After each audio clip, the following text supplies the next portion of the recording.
mbokki Sénégal man Ahmadou Diop seen fidèle chroniqueur hebdomadaire ak seen serviteur moo leen di nuyu ci sunu waxtaan wi ñu tuddee émission xew-xew réew mi nga xam ne maa ngi leen ko fas yéene defal bu soobee yàlla bu ma fi yàlla bàyyee bu leen fi yàlla bàyyee talaata bu nekk à partir de 17h GMT heure de Dakar soit 19h heure de Paris xam ngeen ko dutu leen ko jaawatle ñu leen koy defal à travers les ondes de notre radio Sunu Kër FM la première radio panafricaine nekk ca Californie muy sunu rajo exceptionnel bu mag bi de renommée internationale kon xam ngeen ne tey talaata 20 août 2019 sunu waxtaan wi nu tuddee xew-xew réew mi am na solo ndax sunu réew mi day wax dëgg yàlla des scandales incongrus qui n'en finissent jamais, qui se perlent à un rythme effréné, d'autres à l'appel plus corsé, les chasses maanaam suñ réew mi dafa jaaxle ndax scandale yoo xam ne fajaguñ ko d'autres reprennent leurs droits comme si dara xewut ci suñ réew mi li ko waral lenn la un pantouflard ethnique ak sa justice des courbettes soumise et aux ordres s'écarte bis bu yàlla sàkk dangereusement de son chemin n'est que le jouet ndax dafa nekk aux attaches d'une bande de malfaiteurs ci Afrique ak ci Sénégal bi fi colonialisme bi duggee ak léegi les médiocres de référence ñoo def l'histoire à la place des bons sunu Sénégal gii dafa dellu ginnaaw en arrière de 100 ans sunu Sénégal gii dañ ko séntu woon ci gileem mu wàcc ci mbaam depuis 2012 à nos jours un falsificateur électoral lañ fi gis muy seet xajji ak seen di yore sa justice boo xam ne justicier la mu dekkal la CREI par décret présidentialiste une cour martiale ñu ne cour de l'enrichissement illicite la kooku nekkuñu ci dëgg c'est un justicier boo xam ne buñ ko seetloo ba seetlu ko cour martiale la unique au monde digne de la Stasi conflit d'intérêts manifeste totalement illégal juridiquement moralement cliniquement et politiquement boo xam ne dafa nekk une arme politique de guerre confiscatoire à la démocratie et aux libertés fondamentales de conscience loolu kat moo fi nekk ci suñu réew mi loolu mooy seen taux de croissance wor suñu réew mi waaye nag comme d'habitude yéen waa Sénégal ak sénégalais ak sénégalaises yi nekk ca biir réew ma ak sénégalais ak sénégalaises yi nekk ci bitim réew ñu leen di tuddee les sénégalais de l'extérieur suñu jàmbaar yu mag yi noo ngi leen di nuyooti di leen sargal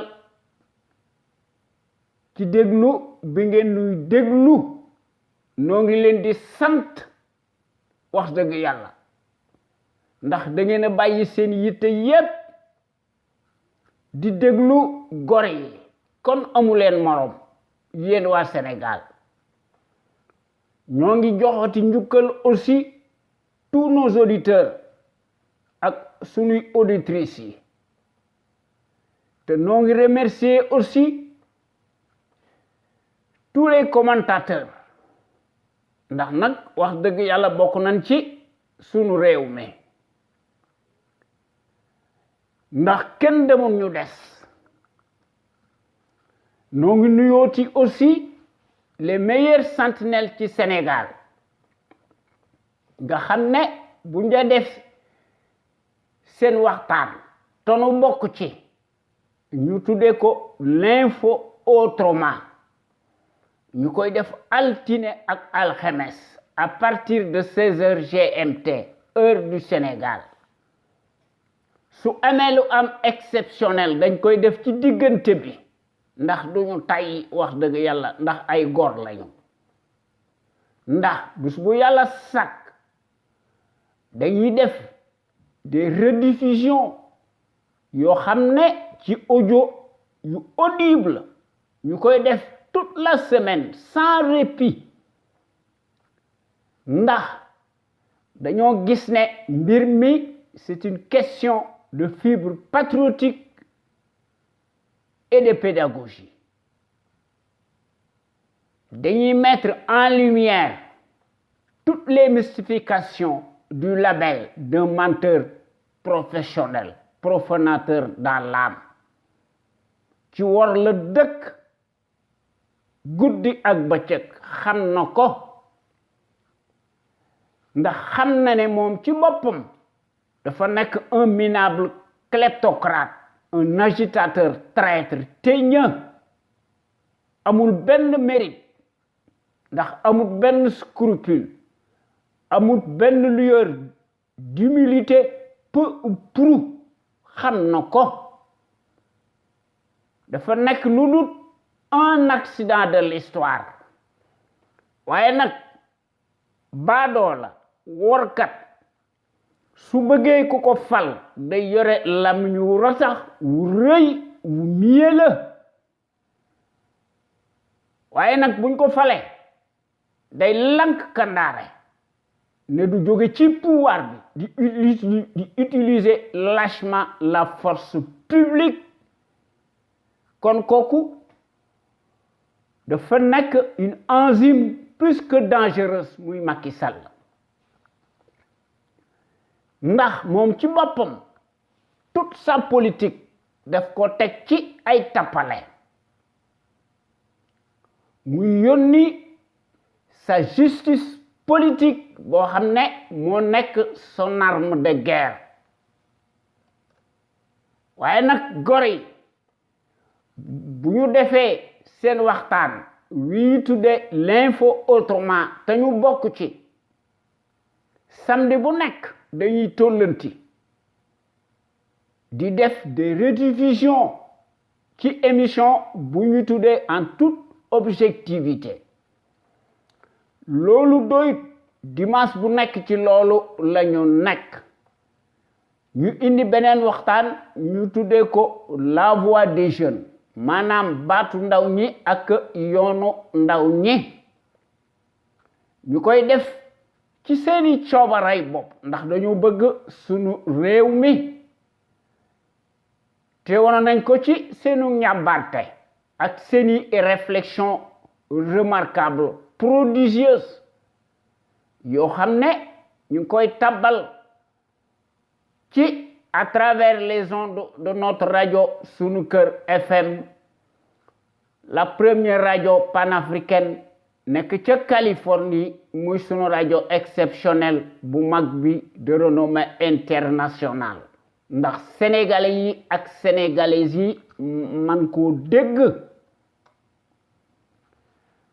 ñun ñi nga xam ne ñoo nekk ci conscience patriotique pour le changement,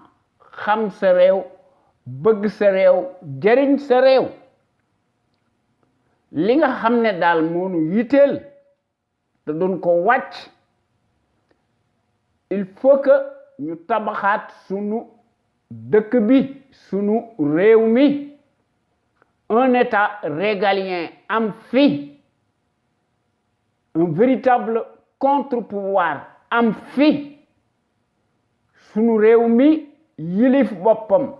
nekk indépendant et souverain.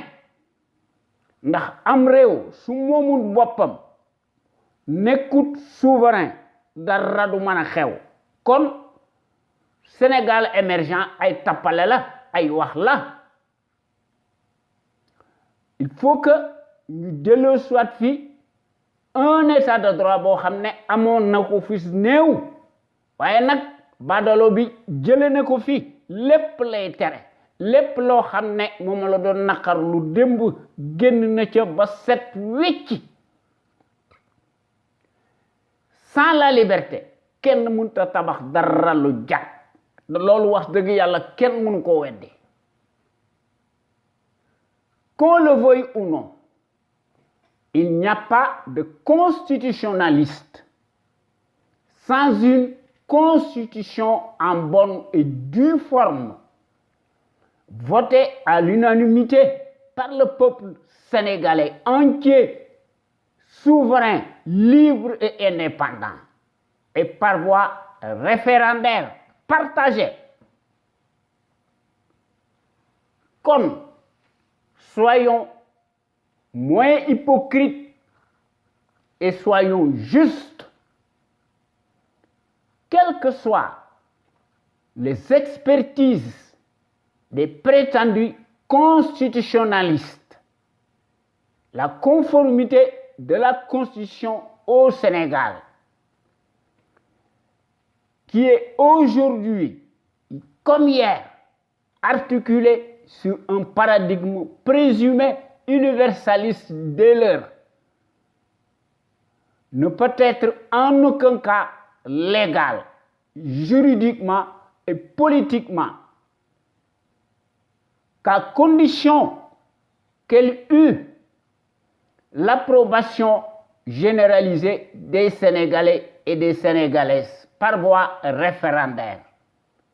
Te loolu, ça n'a jamais été le cas. Si ce n'était la seule volonté de Senghor, bi nga xam ne wax dëgg yàlla tubaab bi la fi nekkaloon, loolu moo indi sunu garaawaali gi ndax moo ko décidé. Un pays ne peut se développer en dehors de son environnement spécifique, culturel et linguistique.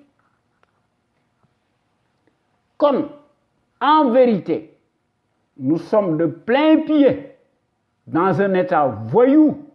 de gangstérisme, lâche, terroriste, jusqu'à l'abîme, où l'impunité d'un système clanique nga xam ne ñoom dañuy agir sans état d'âme,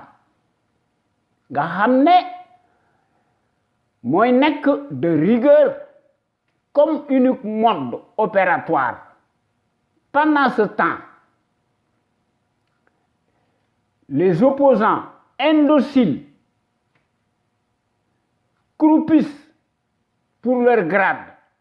dans le Guantanamo du caudillo en place, muy kii nga xam ne moo fal boppam ci 2019 ndax ci la nekk guddi ak bëccëg, ci loolu la masa nekk depuis 2012. waaye nag li muy wundu lenn la, suñ réew mii de wax dëgg yàlla le ridicule ne tue plus. Décidément, aucun jour ne passe sans qu'il y ait son lot de fadaises et de grossièretés empilées les unes aux autres, comme système de gouvernance de la terreur tout azimut. Loolu mooy l'éternel taux de croissance d'un bazar digne de nga xam ne ci ay pagaille la ñu nekk, dilettantisme ci la ñu nekk, ndax mooy faire flores te mooy faire froid au dos, ndax jàngu tari ay fen la. Dañoo nekk ci une république inquisitoire des tontons macoutes yoo xam ne des agents dépositaires soi-disant de la sécurité publique dañuy agir en toute impunité et à visage découvert nga xam ne dañ koy def sans foi ni loi, ñooy cueillir de jour comme de nuit nga xam ne ci loolu la ñu nekk, guddi ak bëccëg lañ koy def te naan maa tey. Ndax dama ko mas a martelé ndax ci la dëkk, personne n'est plus à l'abri de rien ci suñu réew mi depuis bi ñu falee baadoolo bii nga xam ne dafa ànd ak gàngoorom ethnique. Kon suñu réew mi bu dee dellu ginnaaw de plus en plus, c'est parce que suñu réew mi a été construit par des traîtres comploteurs de référence. Ndax nonobstant la visite nocturne de la République des tontons macoutes chez Clédor Sène, le commissaire justicier dafa bëggoon punir un pharmacien dans l'exercice de ses fonctions, waaye yoonam nekku ci ndax xam na ne dara du ko ci fekk, ndax il s'est bien senti, bien revigoré. waaye ñu ne dàq nañ ko, waaye dàq ñu kenn te kenn du ko juger, kon faralaate moo fi nekk, ndax dafa trouver waat naturellement une planque dans le service de la démocratie familiale ne de ko bandum. waaye nag comme d'accoutumée, s'y ajoute la vente des cartes d'identité nationale. Ñi koy jënd mooy des Libano-Syriens à coût d'1 million de francs CFA à des fins commerciales et électorales. te loolu bu ndee wax dëgg rek te yàlla tax, ce n'est pas nouveau, c'est un remake en continu. Dans le passé, l'État libanais nga xam ne amutoon dans la cartographie mondiale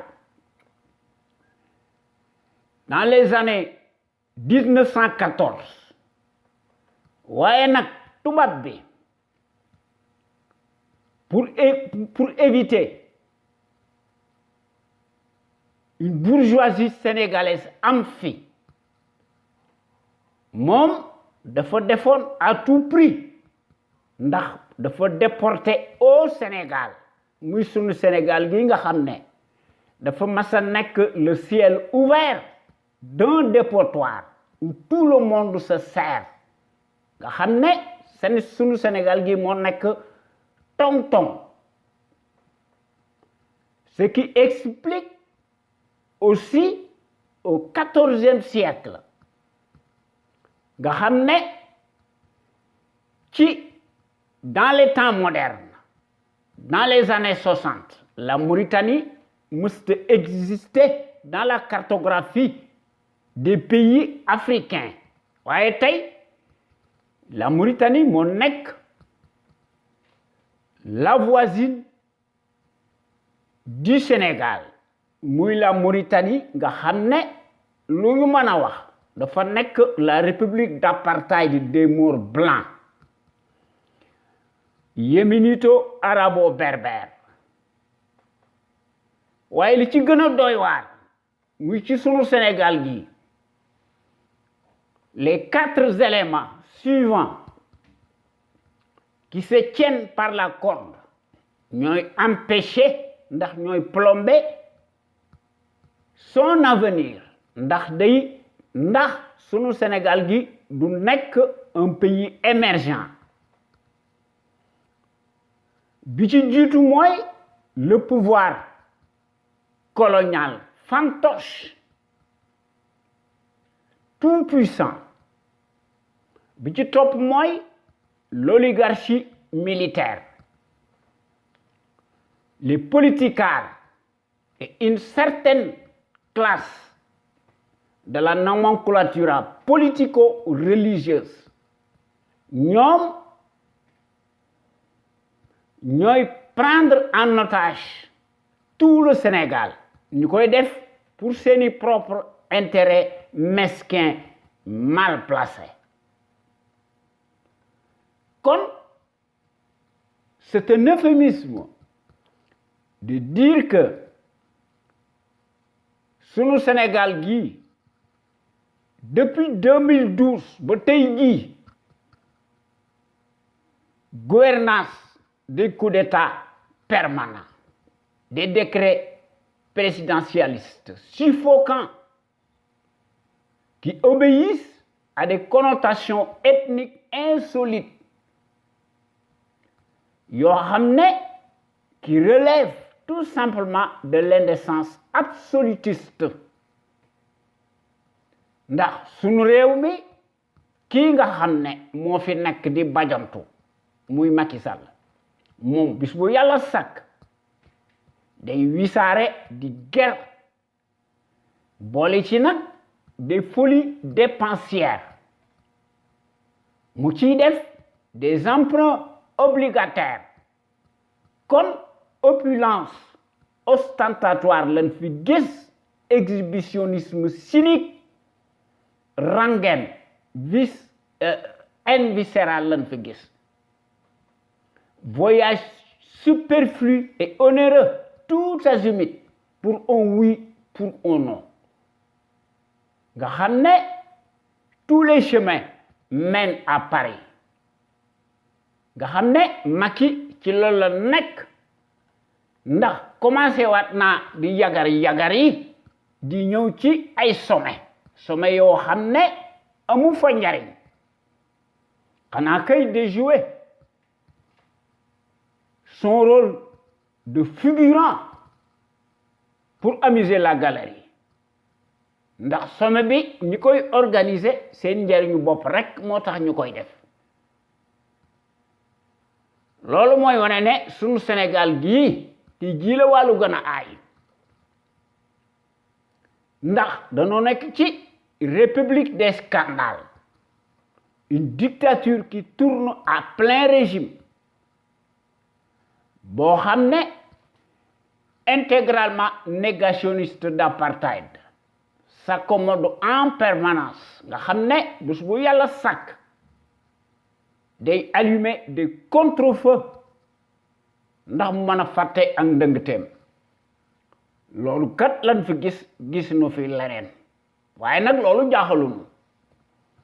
ndax Macky moo nekk le champion de la rupture aléatoire ndax ci corruption ci la nekk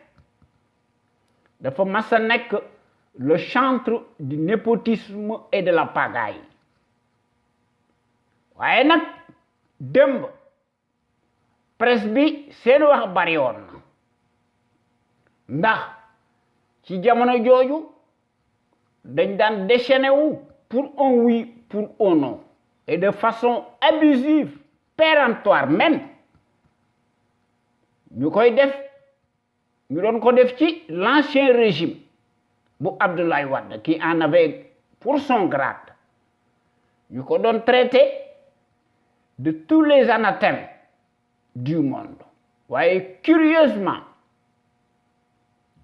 presse bii nga xam ne moo fi nekk muy une presse corrompue day changer curieusement sa peau waaye day garder sa nature ndax day crypter les discours du nègre de service un pantin de classe exceptionnelle muy Macky Sall ndax Macky dafa mas a nekk un briseur des consciences ndax ci la dëkk waaye nag sa presse corrompue nauséabonde su Macky Sall di ger dañuy changer seeni tonalité ak seeni sémantique ndax dañuy wax ne Macky dafa pêcher de gros morceaux kon presse boobu wax dëgg yàlla nekkul presse ndax dañuy participer activement à la corruption Macky di ko daganal te loolu la doon ñaawlu démb waaye nag loolu jaaxalu ci Macky Sall ndax kuy tagg le nazisme monétaire lu ñu ji yaa ko def te loolu dégg nañ ko ci ay discours am yi nga xam ne defoon na ko ci 2017 mu doon wax ne le franc CFA daal dafa nekk une bonne monnaie à garder loolu la Macky Sall doon wax xam ngeen ne kooku bëggul suñu réew mi waaye ñun ñi nga xam ne ñoo nekk ci conscience patriotique pour le changement xam sa réew bëgg sa réew jariñ sa réew ñu gën ñoo xam ci sous l'acronyme CPC noo ngi dingat bu baax di lank kandaare bés bu yàlla sàkk la gestion népotique et gabégique du Sénégal par un parti politique une coalition de partis ou une famille te noo ngi dingat bu baax ci suñu digg dëkk bi suñu digg penc mi l'accaparement des ressources du Sénégal par une seule famille paresseuse piccatique ak son clan boo xam ne Macky da leen di beral loxo mu jox leen poste yu takku dans toutes les structures de l'État de haut niveau kon mbir mi affaire gën a laate la corporatisme ethnique sans éthique ni équité xam ngeen ne kooku defut rupture mel ni les compétences et les expériences des CV bidonnés de Ramassi se mesurent exclusivement, scandaleusement à l'aune des mêmes patronymes particuliers bien sonnants kooku li may wane mooy la conviction surréaliste du négationniste Macky Sall bi nga xam ne lu ñu mën a wax day fouler du pied les affaires de la cité mu le traître en chair et en os qui le prouve matériellement sur le terrain du crime mu koy def par sa petitesse d'esprit boo xam ne qui veut que la médiocratie et les postes octroyés se conçoivent exclusivement à l'aune du bazar et de la consanguinité ethnique et à la proximité de l'idolâtrie représentée par le binôme des mystifications ethniques idiocratiques loolu kat moo fi nekk leneen nekku fi kon yéen gor yi wax dëgg yàlla ñoo ngi leen di ñaan ngeen di ñëw di fraterniser ci conscience patriotique pour le changement xam sa réew bëgg sa réew jariñ sa réew ndax sunu Sénégal gi yilif boppam sunu Sénégal gi moo ci gagné ak sénégalais yi ak sénégalaises yi ndax sunu bëggee man nañ ko quand nous voulons nous pouvons changer sunu réew mi dans le sens des progrès immenses ndax ensemble wax dëgg yàlla tout est possible toutes les ressources humaines mi ngi fi jàngkat yi ñi fi mi ngi fi li fi manqué kay mooy am mbooloo booloo ndax bu ñu fexee ba nga xam ne ñi bëgg suñu réew mi moo ëpp fuuf ñu koy war yaakaar nañ ne suñu réew mi dina jëm ci kanam waaye li gën a dangereux ci am réew une minorité cartélisée est beaucoup plus structurée que l'ensemble des Sénégalais accroupis loolu moo tax suñu réew mi tardé kon mbir mi affaire patriotisme la te loolu duma tay di ko wax ndax ñun ñi nga xam ne ñoo nekk ci CPC bokk nañ ci porte-drapeau étendard yi nga xam ne dañoo bëgg ba suñu réew mi topp ci dans le sens des pays émergents nga xam ne gis nañ ko ci adduna bi ndax ñépp xam nañu ne su fi notre rajo sunu kër muy notre rajo panafricaine nekk ca Los Angeles ca Californie su fi nekkutoon àdduna tukki ndax sunu dëkk ba toute critique ci koo mën a doon nga teg ko ci dëgg teg ko ci démocratie teg ko ci fayda teg ko ci ay preuve ki def loolu dans les minutes qui suivent das na ko defal presto illico un mandat de dépôt waaye nag les fonctionnaires politicards alimentaires dañuy sëgg ndax ay mercenaires alimentaires lañu dañuy noppi ndax dañuy xam ndax dañ leen di ger nekkuñu ay patriotes tous se transforment en sarabande des vers de terre baveux li ñu nekk ndax dañoo mas a nekk le symbole maléfique des traîtres unifiés dans l'âme ndax dañuy naan le calice jusqu'à la lie du haut de leur rang ndax dañuy dund ci en toute impunité sur l'épaule de la République ci mbagum sunu réew mi waaye nag ne tarisse pas d'éloge à l'égard du fasciste encombrant en place lequel paraît-il n'a pas de défaut mais rien que des qualités te gëmuñu ci dara dañ koy jay flagornerie ci lañu nekk guddi ak bëccëg ndax ñoom ci seen bopp ay workat lañu ndax dañ fee nekk di défendre seeni intérêt mal placé mesquin waaye nag évidemment ki nga xam ne mooy seen chef ci loolu la mas a nekk ndax workat la ndax poste de nomination moo tax mu nekk fi mu nekk loolu moo am ci Afrique des traîtres te loolu kenn du ko werante ci suñu dëkk bi nag wax dëgg yàlla un fonctionnaire si riche par le miracle des postes de nomination n'est jamais synonyme de patriotisme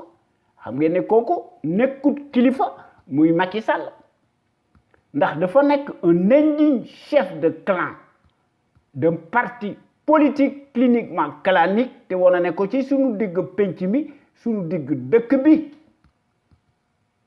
ndax moom ci boppam muy Macky Sall xam na ne c'est un pion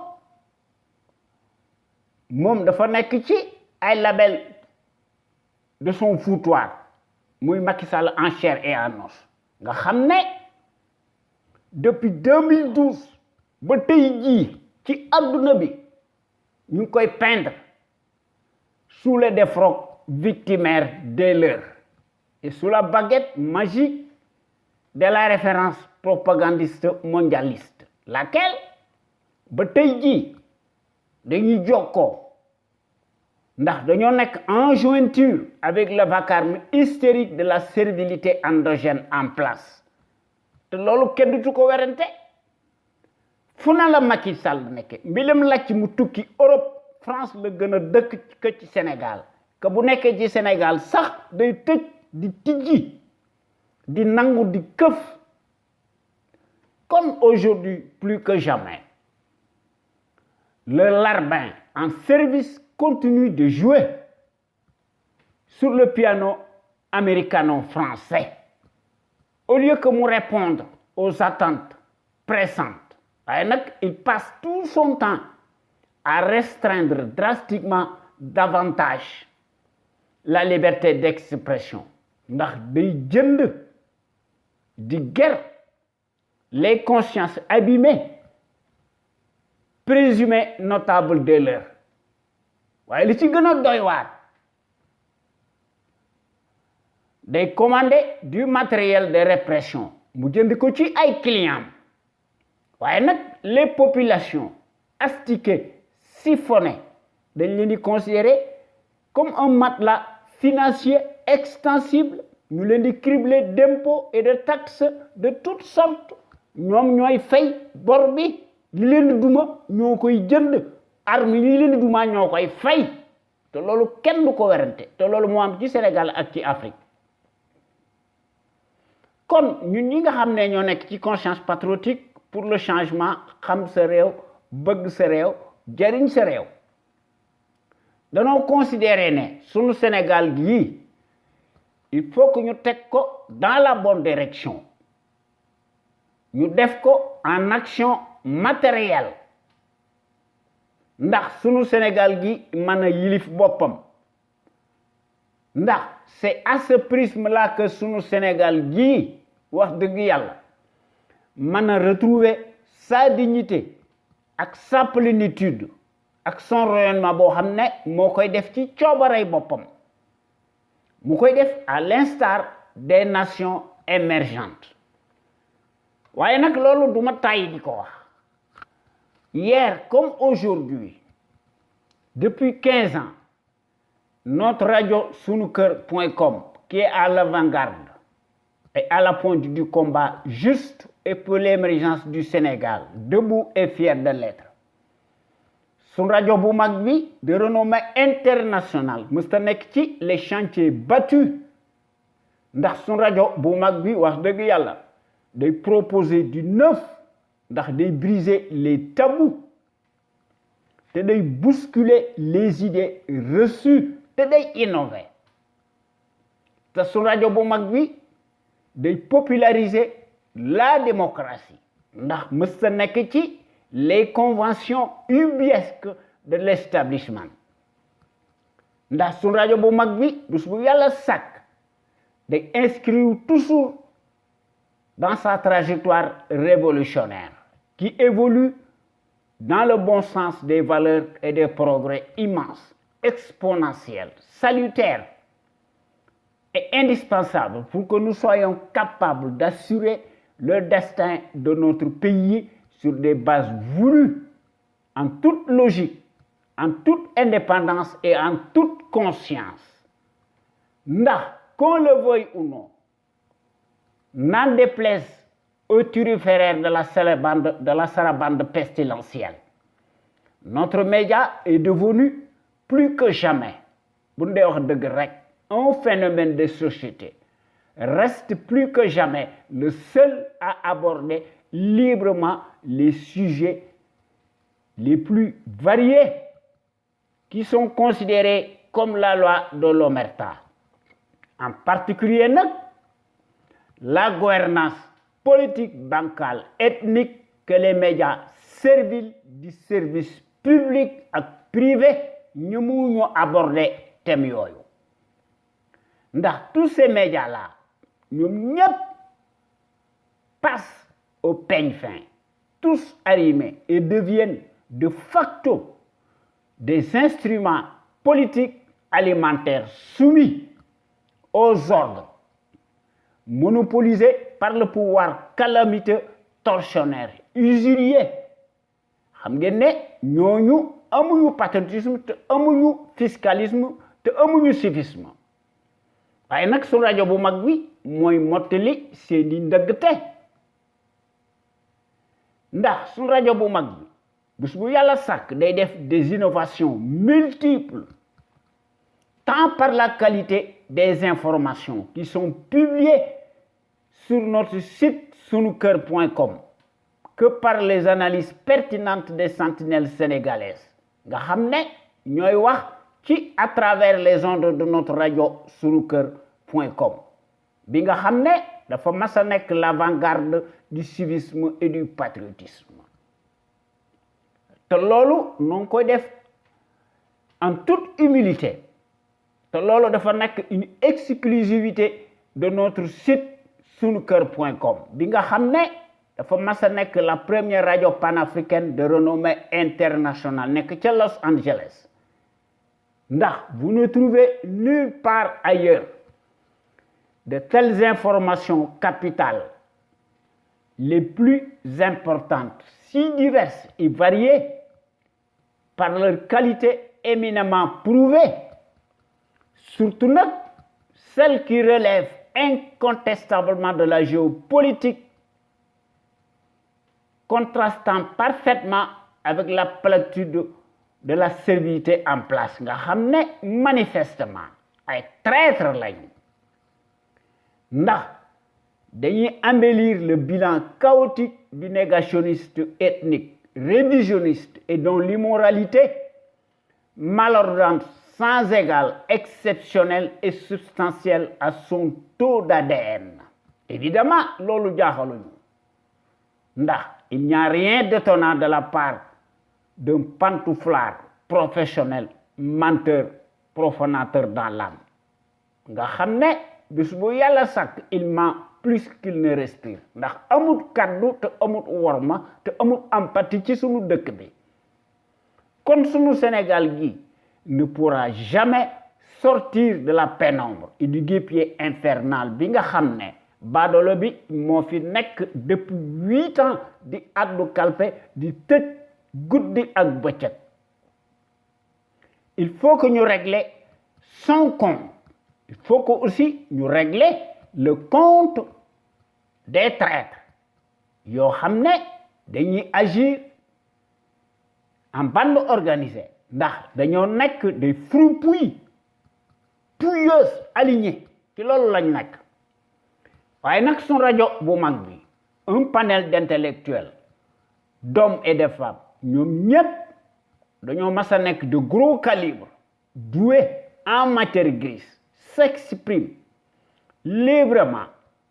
en toute logique en toute connaissance de cause et en toute conscience ndax bés bu yàlla sàkk dañuy wone ni ñu mel ndax dañuy démontrer car magistralement seeni capacité intellectuelle ndax dañoo mas a nekk des têtes bien pleines ndax dañuy décortiquer décrypter l'actualité nationale et internationale et font part de leur expertise sur les produits toxiques chimiques notamment nag les faits divers scientifiques sanitaires sociaux religieux politiques sans oublier nag les incivilités patentes dont sont coupables les politicards véreux qui ont manifestement failli à leur mission régalienne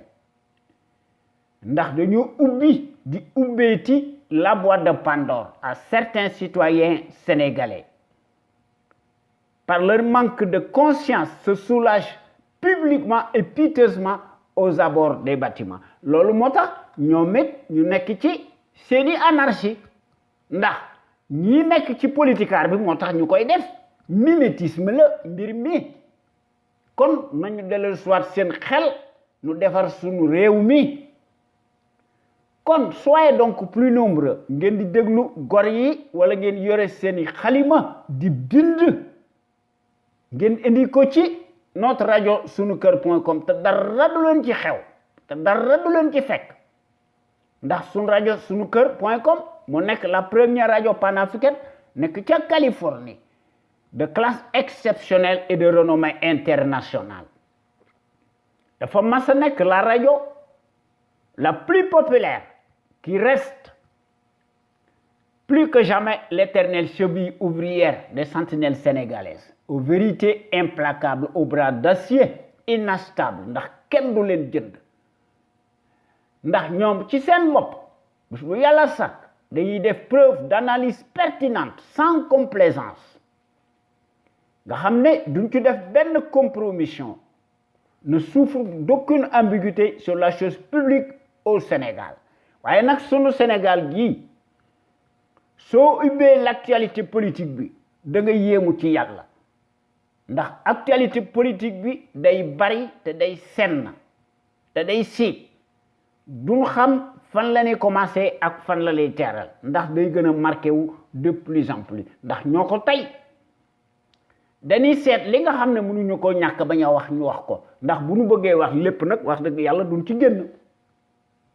kon ñun ñi nga xam ne ñoo nekk ci CPC li nga xam ne daal moo ñu yitteel nanu ànd nekk benn nous réunir autant de patriotes et de patriotes sénégalais ak sénégalaises autour d'un idéal commun pour cela nag il faut que ñu indi ci détermination ñu indi ci patriotisme ñu indi ci civisme ak fiscalisme ku ne indi ci sa xalaat bu rafet ndax démocratie participative am fi à l'échelle nationale li nga xam ne mooy jën wu mag bi muy la clé de voûte maanaam la volonté politique de chaque sénégalais ak sénégalaise nga xam ne suñu réew mi nu fexe ba nga xam ne day nekk le phare de la démocratie plein développement économique politique militaire financier am fi sunu Sénégal gii sunu soldats si mën a assurer la sécurité de ses frontières aériennes et terrestres ndax ku lay dimbali day ëmb sa sangal te loolu duma tàyyi di ko wax ndax jàngkat bu mag bi nga xam ne moo fi nekk téere mi du jeex muy Cheikh Anta Diop le visionnaire hors pair l'éternelle figure de proue charismatique le gros calibre homme d'honneur le kamit panafricain da daan masa wax ne l'Afrique day doit opter pour une politique de développement scientifique et intellectuel et émettre le prix. Sa vulnérabilité excessive des 5 derniers siècles est la conséquence d'une déficience technique. Le développement intellectuel est le moyen le plus sûr de faire cesser le chantage, les brimades, les humiliations. L'Afrique peut redevenir un centre d'initiative et de décision scientifique au lieu de croire qu'elle est condamnée à rester l'appendice, le champ d'expansion économique des pays développés. waaye baadoolo yii de seen yoon nekku ci ndax dañoo ñàkk kersa te amuñu worma extérieur lañu respecté wuñu kenn loolu moo indi seeni immoralité waaye li ma ci wax rek mooy te loolu laay wax te dama koy martelé te loolu dafa nekk notre combat légitime nu nu mën a def bu nu bëggee génn ci suñu guute gii nga xam ne ki n'a que trop duré il faut que nous réformer impérativement le régime présidentiel ñu remplacer ko par un régime parlementaire ndax des solutions pérennes et des mécanismes imparables, efficaces, existent bel et bien contre le régime présidentiel totalitaire hégémonique. À partir du moment où le président de la République, nga xam ne monarque la, mooy concentré à lui seul tous les pouvoirs politiques, législatifs, judiciaires, voire même médiatiques. On ne peut pas parler vraiment de séparation des pouvoirs et de contre-pouvoirs. Bu ndey wax dëgg rek te yàlla tax. C'est tout simplement affaire jubadi. Il n'y a ni plus ni moins, point barre. Ndax quand on veut, on peut. L'actuel chef de clan, chef de l'exécutif Macky Sall, le faussaire, fraudeur nègre de service, dit l'envoyé spécial colonial, accrédité en Afrique, attitré à Dakar. nga xam ne moom ci boppam dafa nekk un aliéné de la tête aux pieds, digne de son rang, ne représente que les intérêts économiques expansionnistes ci loolu la nekk nekkul lu dul un accident de l'histoire, nekkul lu dul un dictateur pantin satellite, n'a aucune vision politique ndax day freiner di plomber les mécanismes fonctionnels du développement pérenne ci Sénégal. Maanaam c'est à ce prisme-là que rek ci la ñu mën a def ndax ñu mën a xeex politiquement le mal du siècle au Sénégal muy Macky Sall ñu combattre ko rigoureusement et politiquement sans faiblesse, sans état d'âme pour son manque de patriotisme et de civisme ndax Macky li muy def sacrilège la. Si nous voulons, nous pouvons. mbir mi dafa nekk lu dul une question de volontarisme, de patriotisme et d'altruisme, d'abnégation, que sais-je encore. Le changement de régime et de système ne peut avoir lieu que par un sursaut national pour faire table rase ndax ñu mën a repartir sur de bonnes bases voulues. Nous ne pouvons pas compter sur le cirque présidentialiste ndax ci Sénégal ak ci Afrique l'issue des scrutins de pacotille se joue nécessairement et exclusivement dans la cour des voleurs en bande organisée. Un État fort, régalien, vertueux, transparent et efficace est tout à fait possible. Il nous faut impérativement changer de régime et de système de manière à briser le cordon ombilical représenté par la caisse blanche boo xam ne dafa nekk une épine confiscatoire à la démocratie te loolu dafa nekk un déni de justice ndax kees googu dafa nekk une machine toxique à corruption massive à haut débit mooy lier le monarque et sa caste de rabatteurs politicards fonctionnaires véreux et une certaine stature clientéliste mafieuse politico-religieuse fondamentalement bourgeoise nga xam ne est elle-même corrompue te loolu mooy l'unique solution alternative pour mettre un terme définitif à un régime mafieux qui n'a que trop duré bu nu ko defut day nekk lu dul un coup d'épée dans l'eau kon il faut que ñu tabaxaat suñu dëkk bi ñu indi fi des principes démocratiques et des institutions fortes inviolables respectées par des patriotes sénégalais ak sénégalaises imbus de la fibre d'honneur ndax ñu mën a am une gouvernance irréprochable ndax un état de droit am fi ndax bu ñu fi defee un régime parlementaire président de la république day nekk lu dul un symbole waaye tey lu ko neex lay def te loolu dafa nekk liggéey bu rëy boo xam ne il faut que ñu def ko kon il faut que noonu mën a def dañoo war a créer les conditions obligatoires d'une véritable gouvernance politique, économique, saine, transparente, attentive, financière. Ñu seet lu dul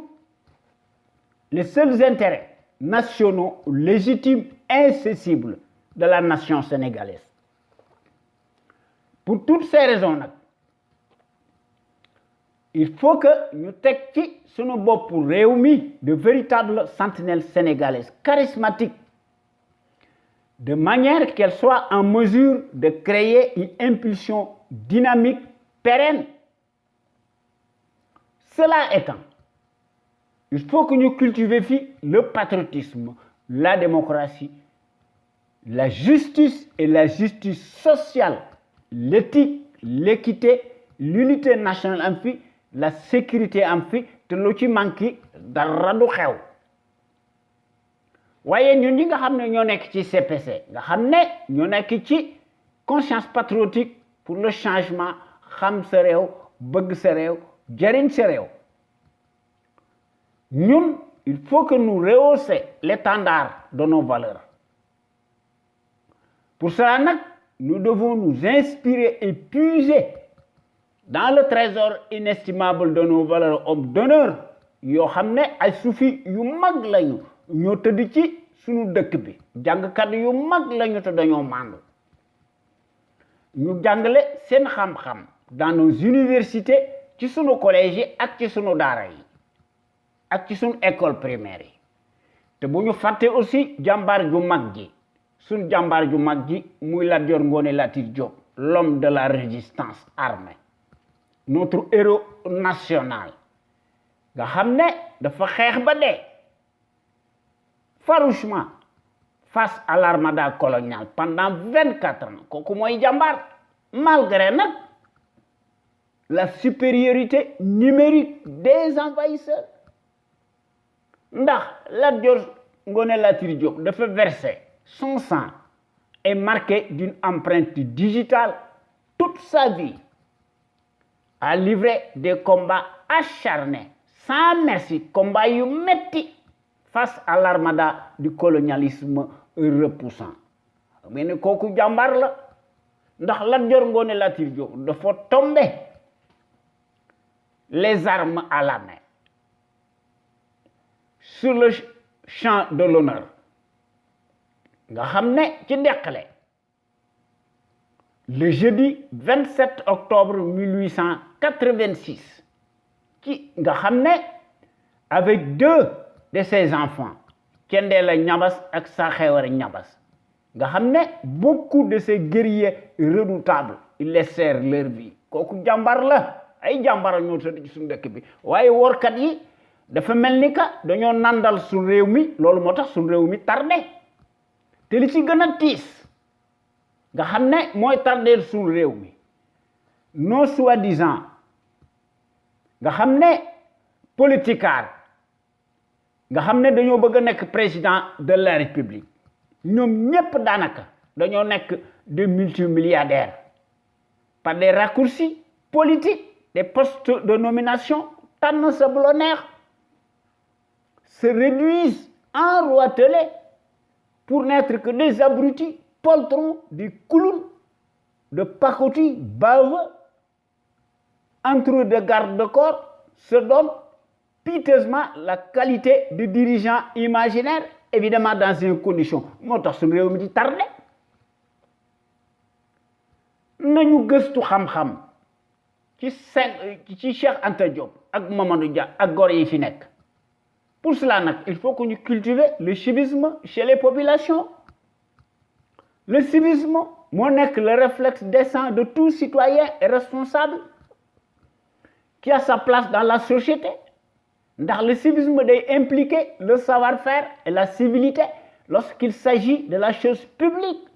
ndax en tant que citoyen à part entière soo amee ay droit da nga war a am ay devoir waaye classe Macky Sall gi de yaakaar nañ ne ay droit rek la ñoom moo tax suñu réew mi tardé te ci loolu wax dëgg yàlla ñun ñi nga xam ne ñoo nekk ci CPC ñoo ngi ciy def une vaste campagne de sensibilisation massive de manière que saa yu scrutin amee ñu seet ki nga xam ne biiram set na ginnaawam set na kenn musu ko takkal ci dara ñu wateel ko en toute logique en toute conscience et en toute indépendance seet ki nga xam ne mooy défendre l'intérêt général ñu wateel ko su fekkente ne bii ne scrutin am na waaye kii lay nga xam ne muy baadaloo ba ay carte de moo tax mu falu waaye ay carte du ko fi jëla ndax dafa fuuy ndax ñam naa ko bàyyi naa ko du ko def traître africain yi ci loolu lañ nekk ndax dige fen la war a nekk ci seen gis-gis bu gàtt ndax ci la dëkk guddi ak bëccëg leneen moo ko fi jële le suffrage universaliste du tax baadoolo yi génn ci pouvoir bi il faut que ñu contraindre leen par la force ndax ñu mën a abdiquer ndax ci seen gis-gis bu gàtt affaire scrutin yi day nekk lu dul une simple formalité administrative qui passe comme une lettre à la poste kon sunu Sénégal gii mënta échapper vraiment aux contingences mondiales obligatoires spécifiques à chaque peuple ndax sunu Sénégal gi mën a assurer son indépendance ndax mu mën a asseoir son propre destin ndax mu mën a opérer une véritable rupture totale nette bu nu ko defut sunu girawal gi day gën a yokku waaye nag notre rajo sunu kër nga xam ne wax dëgg yàlla moo nekk la rajo la plus crédible par son patriotisme actif ndax la qualité est avant tout un état d'esprit qui vise à l'excellence yokkute am fi ci jëf ci jikko won ko askan wi bu leer naññe te loolu la sunu rajo bi am ak góor yi nga xam ne ñoo ciy wax maanaam le véritable sentinelle sénégalais qui s'exprime librement en toute logique en toute indépendance et en toute conscience sur des bases voulues et qui compense par leur esprit alerte la bassesse et la médiocrité d'une certaine classe politicarde, plutocrate, multimilliardaire des raccourcis politiques, les sentinelles sénégalaises qui s'expriment à travers les ondes de notre radio sunuker.com, nous avons une logique crédible, patriotique, nationaliste et bien placée,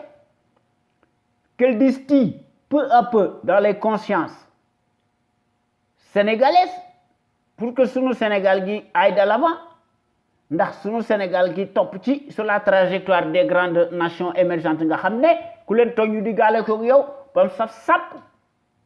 loolu mooy wane ne quant à notre radio sunuker.com historiquement et présentement elle est la référence exemplaire nag bu ndey wax dëgg rek te yàlla tax et à la différence d'une certaine servilité achetable de référence s'accommode mécaniquement et hystériquement par la désinformation et la manipulation, n'agit qu'au doigt et à l'œil du régime capitulaire, négationniste et de son chef, valet, menteur, professionnel, profanateur, dans l'âme, nègre de service, en place, muy Macky Sall. Ndax, notre radio sunuker.com, fidèle à elle-même dans sa ligne éditoriale, qu'on lui connaît,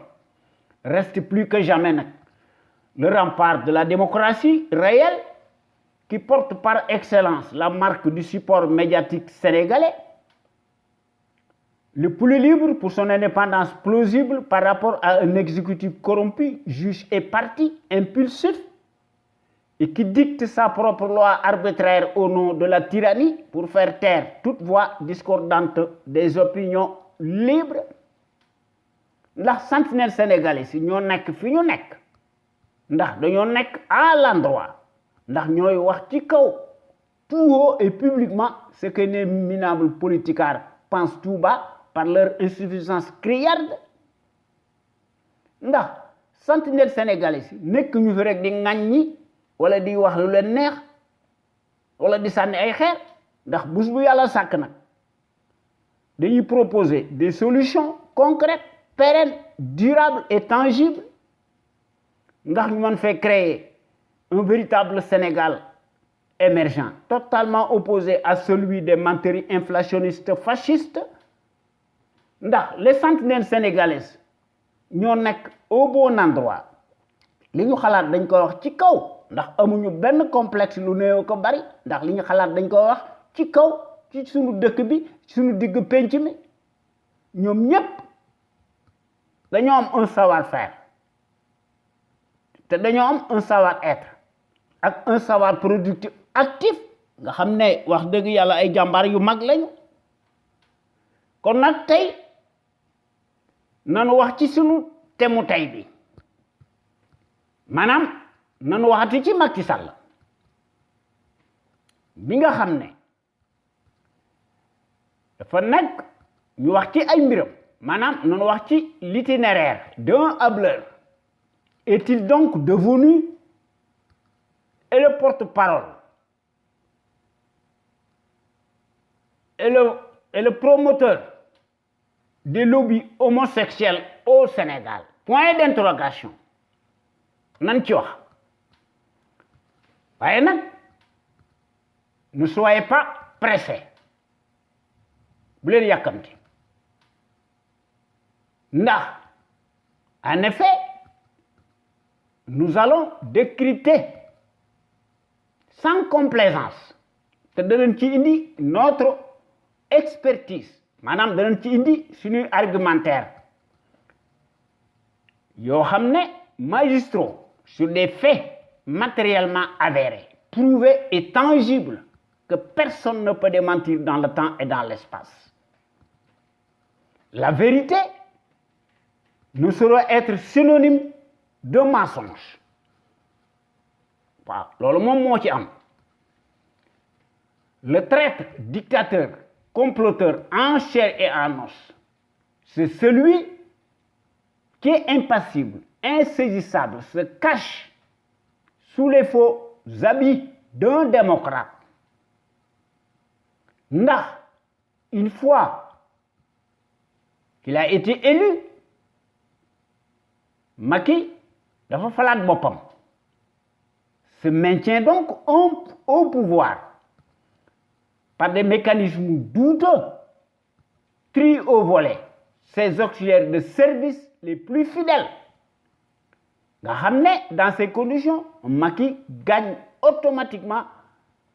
à chaque comédie électorale. Nga xam ne finalement, Macky dafa changer sa mouture. Ndax Macky dafa mas a nekk une girouette qui se renie quotidiennement et constamment sa parole. Mu koy def sans vergogne ni scrupule. Macky crache par devers sur ce à quoi il était élu en 2012. Ndax ci 2019 dafa jalgati moo falaat boppam. Waaye nag Macky se décharge en se défaussant sur tout, gouverne par la terreur, abuse de ses propres lois liberticides et en fait un label comme mode de pensée unique. Kooku mooy la pensée autoritaire, fasciste. C'est ça la typologie de la France-Afrique. Nouvelle génération de la bande des faussaires, dont Macky Sall, Alassane Ouattara, Emerson Mnangagwa, dit le crocodile zimbabwéen. Le président autoproclamé, nga xam ne mu Emerson, ci loolu la mas a nekk nit ñi dañ koy fàtte te li may wax am na njariñ ndax Emerson li muy rey bari na ndax day couper internet pour tuer. C'est un aventurier dont le moins que l'on puisse dire est fichier S et déclaré persona non grata en Europe ak ci États-Unis. Loolu moo tax ñu def seeni coup d'état pour di rijjantiku di yalwaan di tarbiyu Europe maanaam la communauté internationale suprémaciste leucoderme. Ndax avant le coup de force, le soi-disant Constantino Chiwenga bénéficiait à l'époque du même sort apocalyptique. Voyez, l'autocrate désigné, muy Emerson, nga xam ne dañuy fàtte tey Zimbabwe, ne doit sa posture de piètre qualité que grâce à Constantino Chiwenga et de facto le vice-président de la République ndax moo nekk l'auteur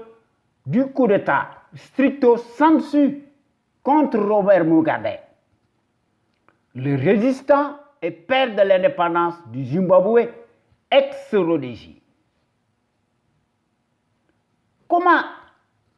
croire à un putschiste antidémocratique qui organise sa parodie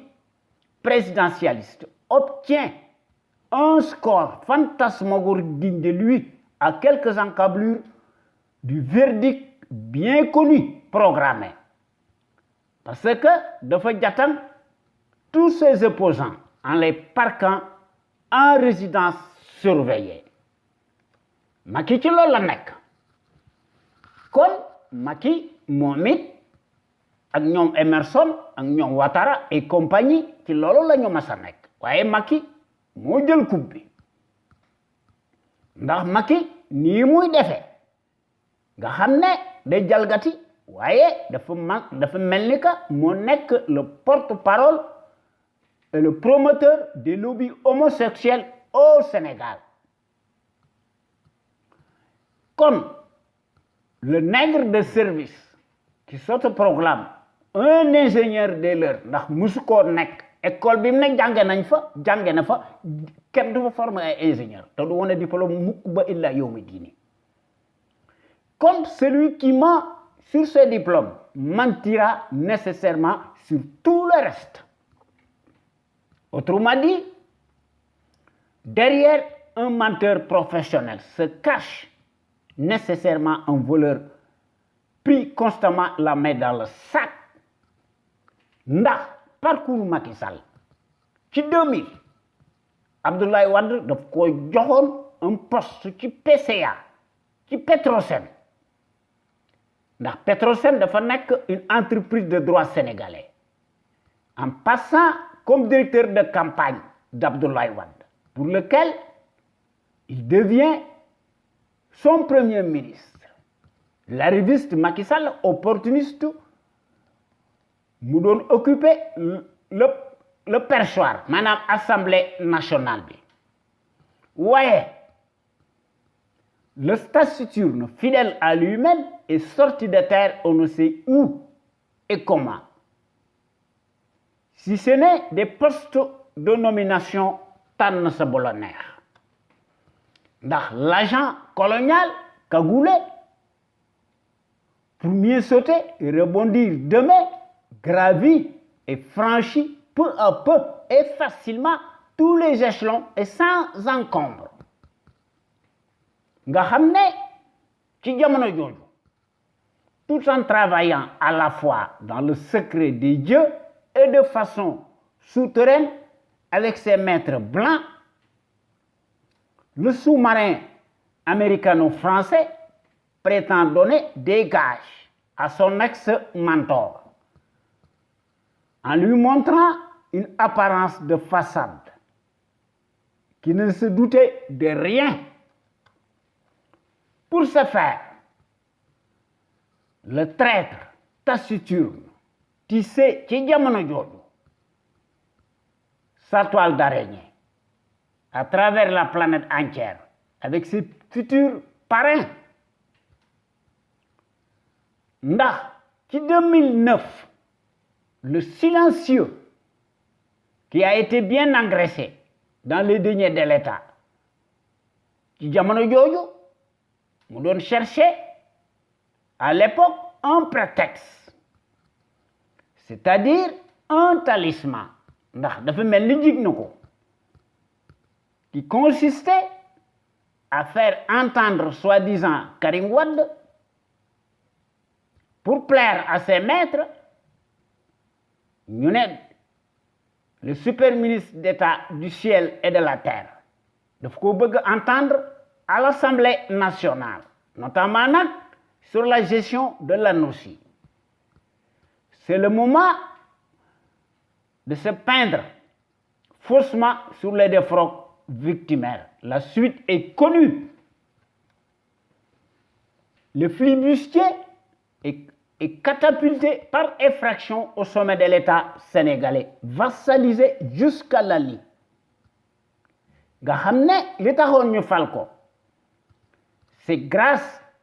à ces milliards de francs CFA boo xam ne daf ko amoon dans des conditions totalement scandaleuses ndax entre-temps ba tey jii beaucoup d'eau a coulé sous les ponts kon ku amoon xaalis loolu tey ñaata nga am waaye nag loolu silence radio un tel pédigré, qui est devenu immensément si riche par le miracle des postes de nomination cousus de fil blanc, ne peut que gouverner contre la volonté du peuple, ndax day abuser dangereusement de la force publique, waaye nag day protéger son clan, waaye nag day charcuter, di zisailler ak di élaguer tout ce qui s'oppose à sa malgouvernance ethnique. nga xam ne Macky dafa ñëw par effraction au pouvoir ndax day këf s'accommode bés bu yàlla sàkk ndax moo nekk le berger colonial ndax ci ay milliards moo tax ñu fal ko waaye nag Macky ci loolu la mas a nekk ndax en l'espace de 12 ans, malgré ce qu'il affiche publiquement ba tey jii sur la scène nationale et internationale, Macky mi ngi yagari di dem ci ay sommet ndax mbir mi buñ ko seetloo ba seetlu ko les folies dépensières et les escapades superflues du pigeon voyageur dans les airs, à l'échelle planétaire, de constituer un gouffre financier aux contribuables sénégalais. Kooku mooy wane ne un cynisme corrosif par son manque d'empathie. Kooku mooy wane ne ki ñu amal affaire dafa nekk un délinquant de son espèce. C'est froidement enrichi gloutonnement dans un exhibitionnisme cynique, ostensible et attentatoire. Et ce, par les raccourcis politiques. waaye nag commencé waat naa yagari di ñëw ci France ndax ci loolu la dëkk. Pour amuser la galerie, le revoilà encore en France. Jouer son rôle de pantin, de farandole et d'agent, fulgurant, comme au cinéma, dans le club des G7 de la démocratie mondialiste à huis clos, qui aura lieu ce week-end à Biarritz. Que nenni, le parvenu, le kleptocrate, a amassé une grosse fortune si colossale, possède plusieurs biens immobiliers ici ou là au Sénégal et hors de nos frontières extra-africaines sont estimés au rabais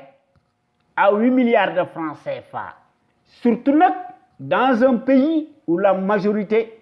des citoyens vivent dans une misère chronique, ne mangent jamais à leur faim et qui manquent de soins de santé les plus élémentaires. Or, celui qui s'autoproclame le paragon de la rupture et de la démocratie, mon œil, est en réalité l'actionnaire principal de Sahel Aviation, domicilié aux États-Unis, et de la société Agitrans, dont Aliou Sall mi nga xam ne dañ ko teg maire de Guédiawaye ndax moo nekk président des maires du Sénégal, président des élus locaux, banquier la, administrateur de plusieurs autres sociétés, ex-directeur de la Caisse de dépôt et consignation, et accusé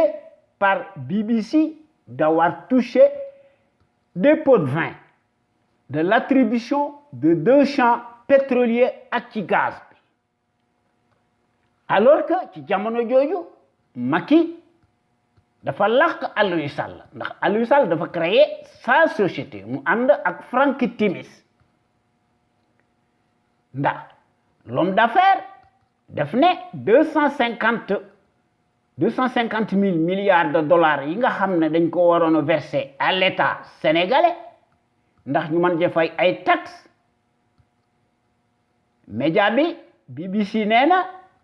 le média britannique xaalis boobu dafa atterrir ci compte Aliou Sall ci sa société Agitrans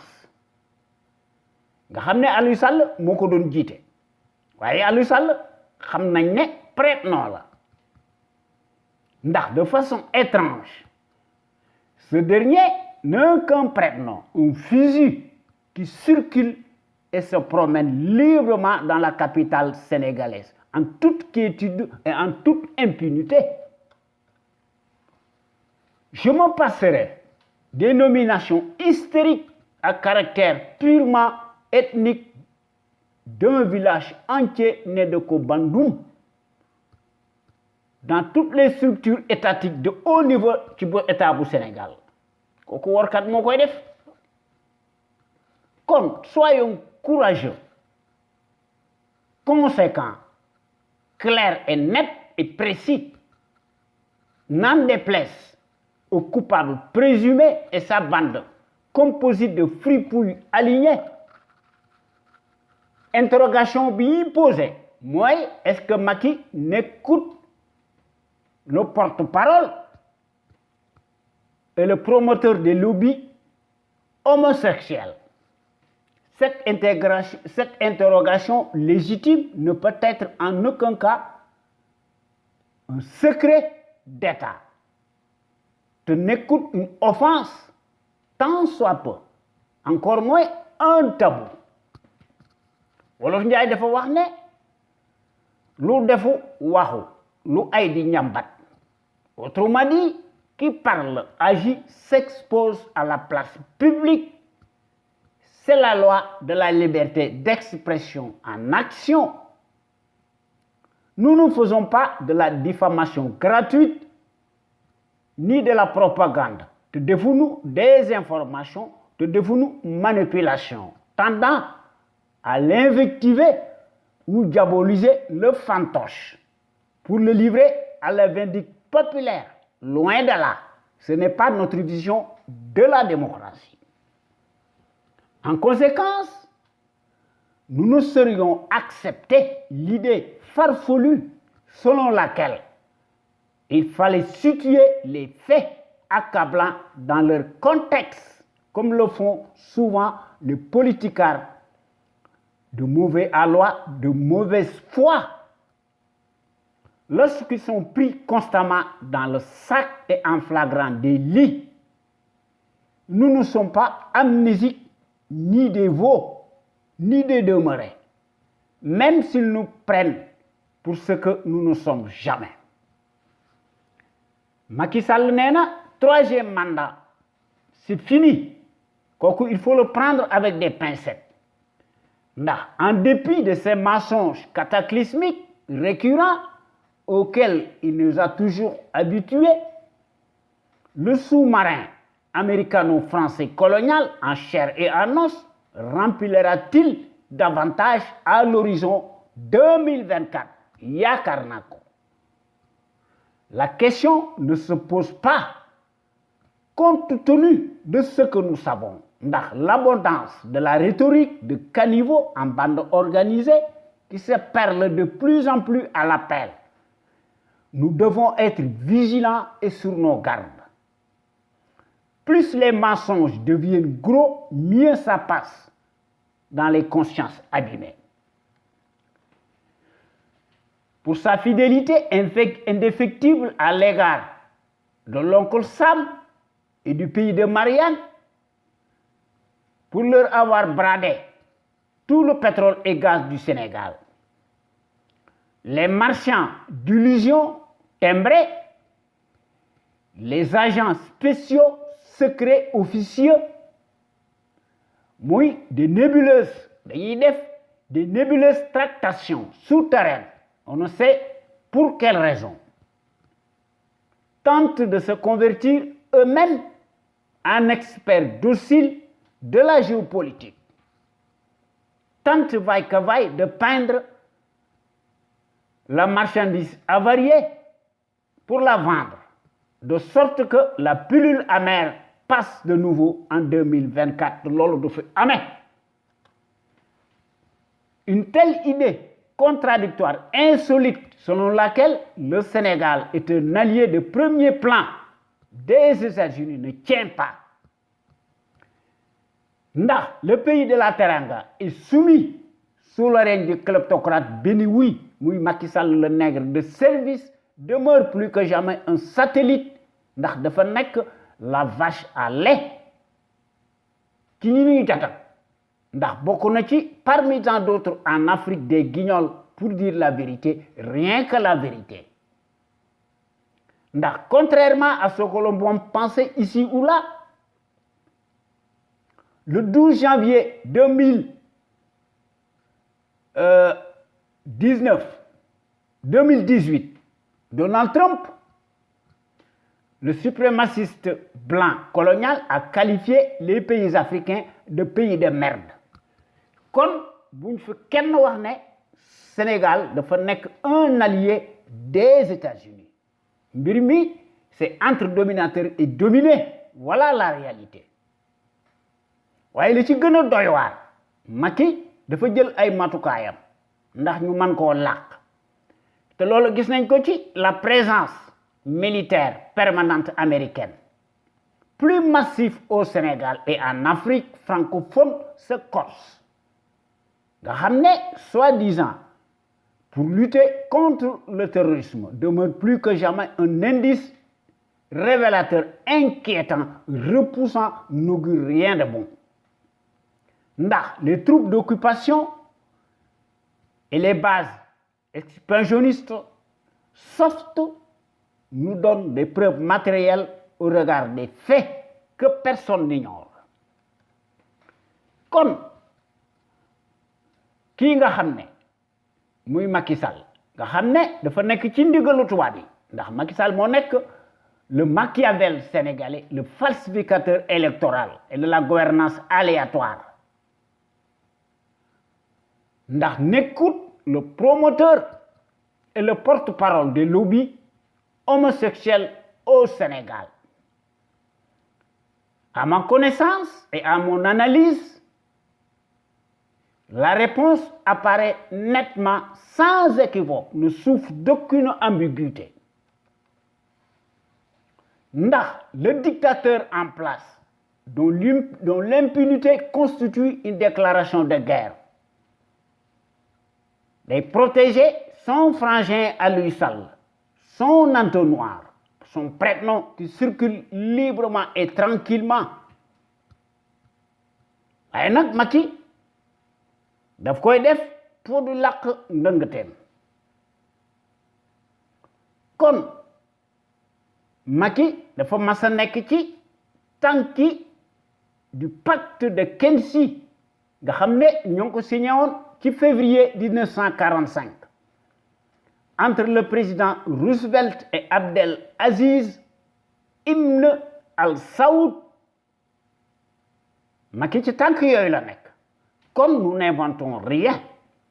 puisque les faits accablants parlent d'eux-mêmes, nous donnent la chair de poule pour qui se prend Macky Sall pour interdire tout et n'importe quoi.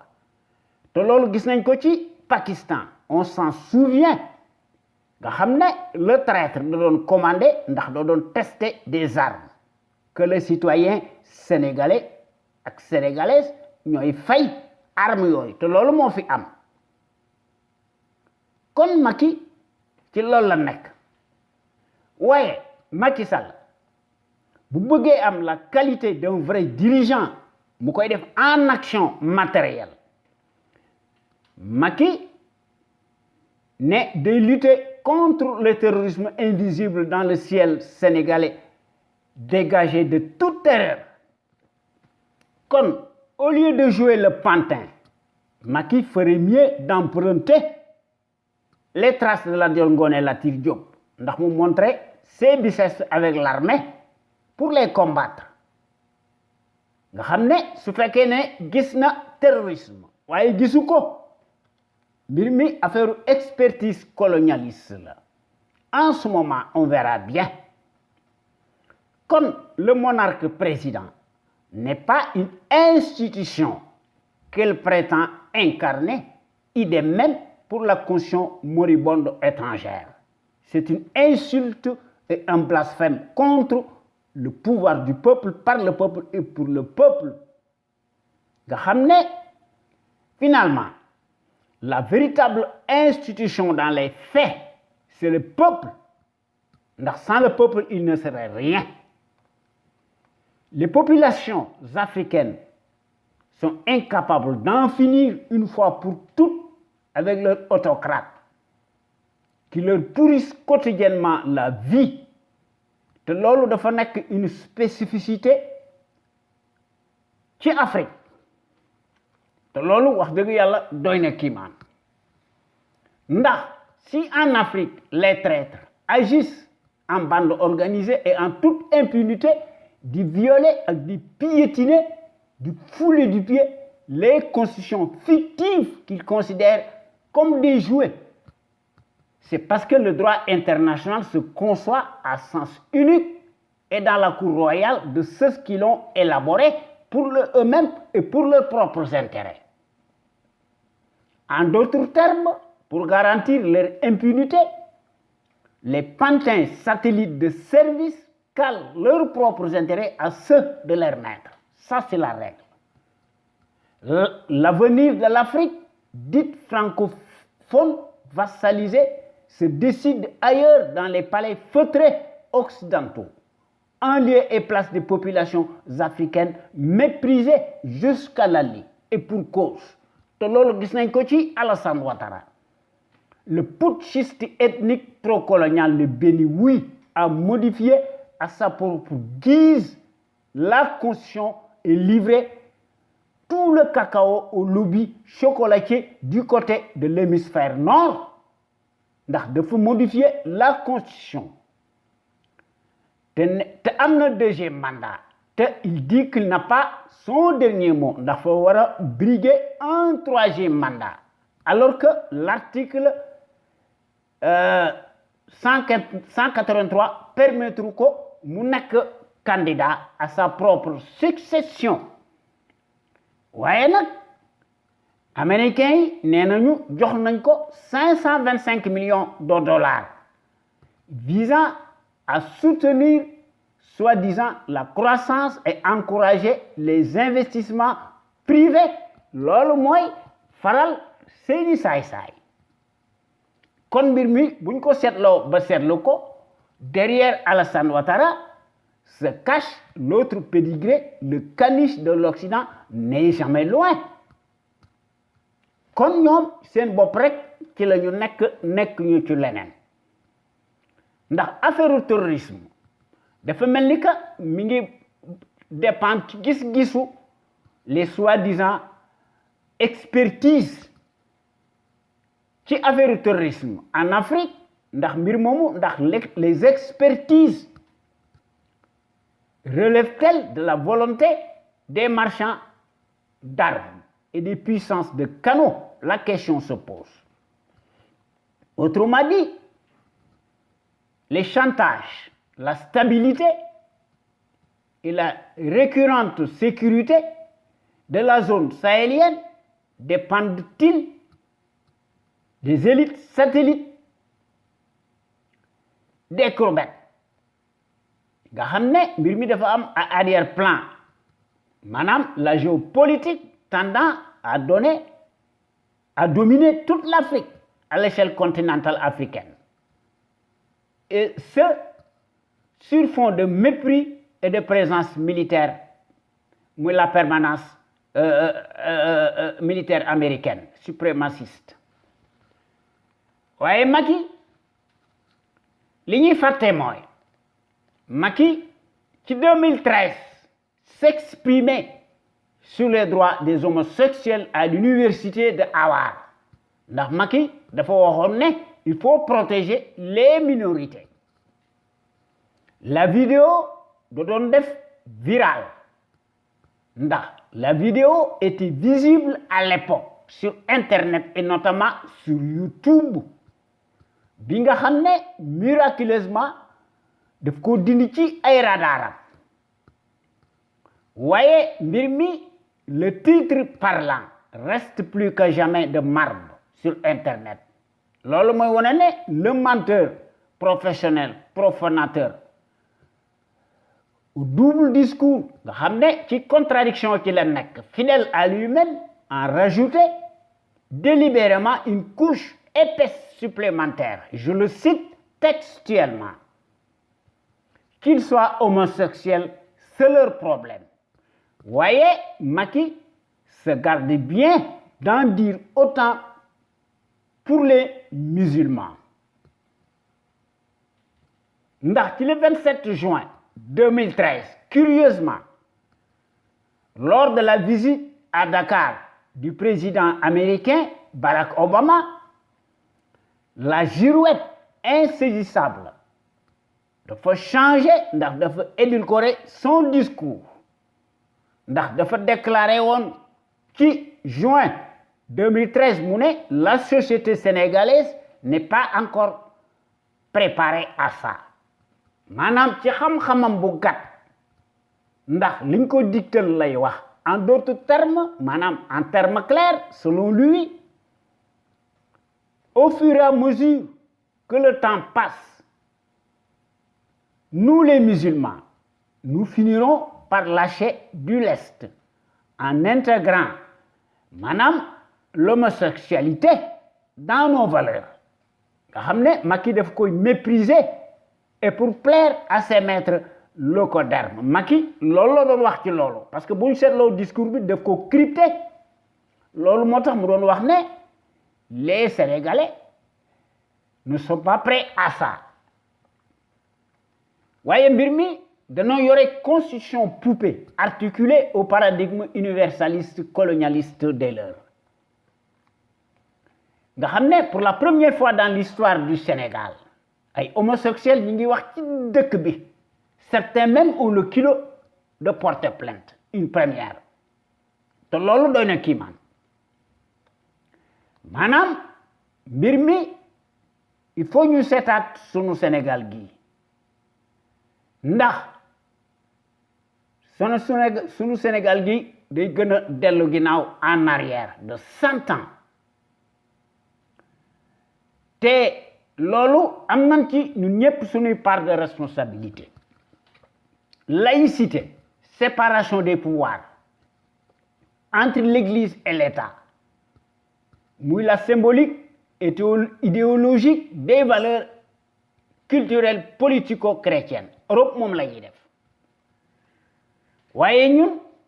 au lieu de baptiser la République sénégalaise bi nga xam ne qui aurait pu avoir une résonance particulière une autre tonalité remarquable à l'instar de la République française et à la République algérienne démocratique populaire le pays de la Teranga s'appelle affreusement la République du Sénégal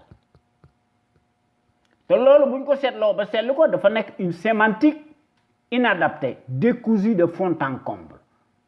que nous déclarons solennellement nul et non avenu ndax laïcité amut surtout nag ci dëkk boo xam ne mu le Sénégal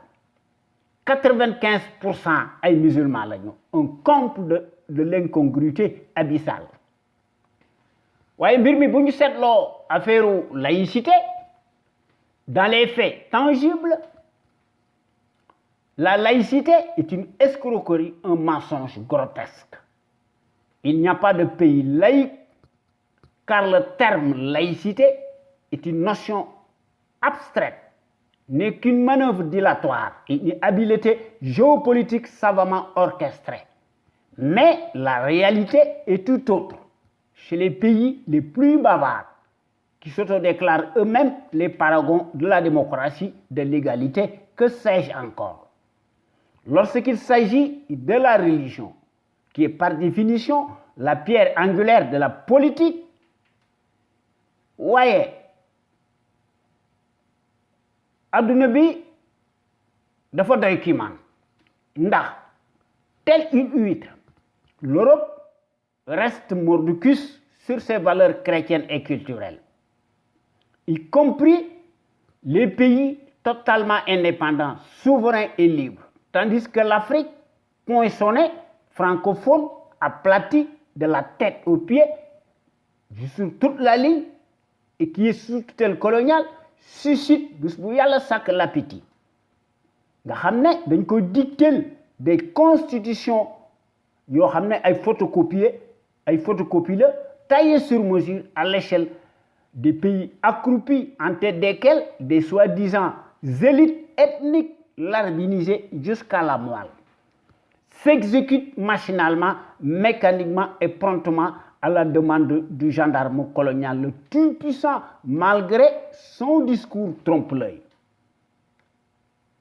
waaye ci sunu Sénégal gi bépp imam bu fi wax la droiture et le respect des préceptes de l'islam vrai kooku c'est synonyme de terrorisme et de casus belli ou de déstabilisation de son régime de foutoir Macky noonu la koy gisee parce que dañ ko dictal loolu mooy wane la platitude manifeste du minable révèle scandaleusement sa capacité de nuisance d'une arme de destruction massive et de pillage systématique au point que sa capacité de plomber les mécanismes fonctionnels du développement au Sénégal. Il faut le dire tout haut à la place publique et sans langue de bois. Aucun loolu lan war a def warunoo def leneen kon boo gaañi loolu moo nekkoon tey sunu waxtaan wi ñu tuddee xew-xew réew mi kon ñoo ngi leen di jox rendez-vous talaata prochain inchallah ci sunu waxtaan wi ñu tuddee xew-xew réew mi ñu leen koy defal à travers les ondes de notre radio Sunu Kër FM muy la première radio panafricaine nekk ca Californie muy sunu radio exceptionnelle bu mag bi de renommée internationale merci jërëjëf